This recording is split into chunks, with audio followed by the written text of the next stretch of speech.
Bienvenue pour notre exploration du jour. On va plonger dans le marketing d'affiliation. Oui, on se base sur un atelier fait pour les débutants et intermédiaires. Exactement. Notre mission, en extraire les stratégies, les chiffres clés pour comprendre comment démarrer ou peut-être optimiser son truc.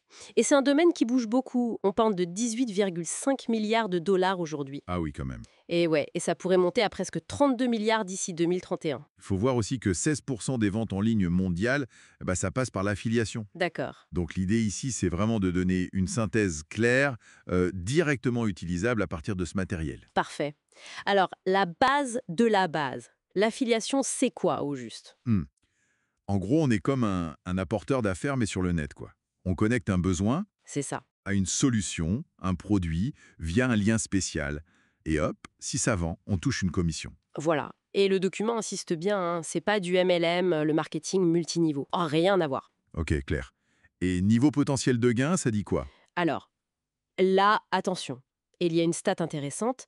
9% des affiliés gagneraient plus de 50 000 euros par an. Ah ouais, c'est pas mal. Oui, mais bon, c'est 9%.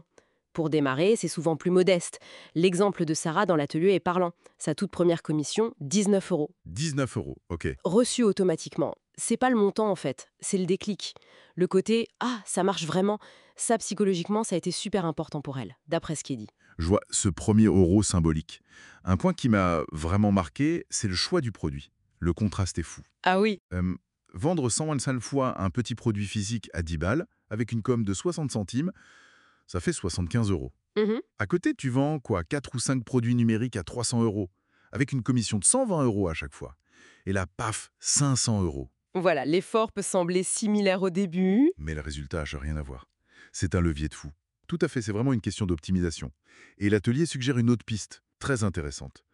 Les logiciels, les abonnements. Ah, le récurrent. Exactement. Commission récurrente. L'exemple donné. Un logiciel à 50 euros par mois. Si tu as 40% de commission, ça fait 20 euros. Tous les mois. Tous les mois, pour un seul client acquis une fois. Ça fait 240 euros par an. Ça construit une base de revenus stable qui peut vraiment grossir avec le temps. Effet cumulé. Ok, ça semble prometteur, surtout avec les bons produits. Mais j'imagine qu'il y a des pièges, hein? Le document, il en parle. Ah bah oui, et c'est essentiel, surtout quand on débute. L'atelier pointe 4 erreurs assez classiques. La première, c'est souvent de vouloir créer un blog. Le blog. Pourquoi c'est une erreur? C'est présenté comme difficile techniquement déjà. Faut gérer le SEO, tu sais, l'optimisation pour Google. Oui, le référencement. Voilà.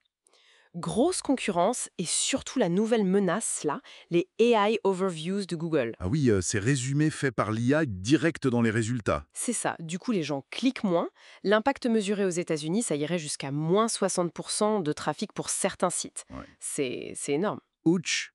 Ok, ça c'est le blog. Deuxième piège? La publicité payante. Ça coûte cher. L'atelier estime entre 800 et 1500 euros juste pour les tests initiaux. Ah oui, il faut avoir le budget. Et c'est technique. Et puis stressant. Les comptes pubs qui peuvent être bloqués. C'est pas simple. D'accord. Et les deux autres erreurs? La troisième, c'est un peu le syndrome du catalogue. On balance ses liens partout, sans vraie stratégie. Le spam, quoi. En gros, oui. C'est jugé pas efficace du tout. Et la dernière erreur, Être trop généraliste. Pour inspirer confiance, il faut être vu comme un spécialiste dans une niche précise. logique. Après, l'intervenant de l'atelier précise bien, le blog, la pub, ça peut marcher. Mais pour des experts, pour un débutant, c'est déconseillé. Faut choisir une voie adaptée à son niveau. Bon, alors si on évite tout ça, qu'est-ce qu'on fait? C'est quoi l'approche recommandée? L'idée centrale, c'est de construire un système basé sur des actifs digitaux et sur l'automatisation. Des actifs, c'est-à-dire du contenu qui dure, une liste d'emails, des choses qui travaillent pour toi. Concrètement, la suggestion, c'est de se concentrer, au début en tout cas, sur 2 plateformes. Lesquels? YouTube, parce que c'est un moteur de recherche et que le contenu vidéo reste longtemps, et les groupes Facebook, pour trouver une audience déjà ciblée, déjà intéressée par ton sujet. Ok, YouTube. Il faut faire des vidéos super pro, montage de fou, tout ça? Justement, non. L'atelier insiste sur l'utilité avant tout. Faire des avis honnêtes, des tutos, des comparatifs. De la valeur, en fait. Exactement, la valeur et la régularité. Une vidéo par semaine, ça peut suffire. L'exemple cité, c'est Daniel Red, 54 abonnés seulement. Ah oui, c'est peu. Et il aurait généré 110 € de commission. Ça montre que c'est plus la pertinence pour une petite audience que la taille brute qui compte, surtout au début. Intéressant. Et après le contenu, c'est quoi le cœur du système? Le cœur, c'est la capture d'email. On crée une page très simple, une page de capture. Son seul but, récupérer l'adresse email d'une personne intéressée. En échange d'un petit bonus, j'imagine. Un guide, une astuce. C'est ça, un petit lead magnet. Et derrière, le truc essentiel, une séquence d'emails automatisée qui démarre. Elle va construire la relation petit à petit et présenter la solution, le produit affilié. C'est là qu'intervient cette idée des contacts multiples. Précisément. L'atelier cite Grant Cardone qui dit que 80% des ventes se feraient entre le 5e et le 12e contact. Ah oui, il faut être patient. Voilà. L'emailing automatisé permet de gérer ça sans y passer ses journées. C'est comme ça qu'on construit des actifs. Le contenu YouTube attire, la liste email fidélise et convertit. Ça travaille pour toi, même quand t'es pas là. D'accord. Et c'est ça qui est présenté comme la clé pour plus de stabilité et, à terme, plus de liberté temporelle, géographique, financière. Ok, donc si on récapitule un peu cette plongée-là, pour une affiliation qui marche selon cette source, il faut de la stratégie. Bien choisir ses produits, privilégier les commissions élevées ou récurrentes, Très important, oui. éviter les pièges classiques du débutant, le blog complexe, la pub coûteuse, le spam.